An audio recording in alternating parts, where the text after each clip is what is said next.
Welcome to my YouTube automotive channel. In today's video I'm sitting in a 2021 Ford Edge and I will show you which fuse and which relay to check in case your horn is not working. This video will apply to second generation of Ford Edges made from 2015 all the way up to 2024. Both the fuse and the relay will be located in the main fuse box, which is under the front hood on the driver's side, right here. Now to remove the cover, you will have two black tabs here on the left side, as you can see, and you have to push them towards the air filter box to lift the cover up. And then lift it up and again pull the cover to the left side towards the air filter box.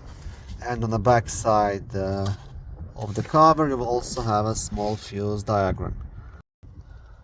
Horn fuse, it's a fuse number 50 and it's a 20 amp fuse located right here.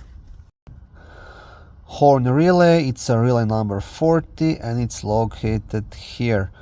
Now the best way to test it is using the multimeter. If you don't have one, you can try to replace it with one of the same kind, and if that fixes the problem, just buy a new relay.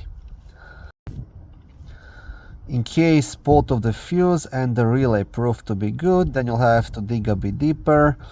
Other most common problem why the horn is not working, it's actually the airbag clock spring, especially if you have traction control or airbag light on as well on the instrument cluster.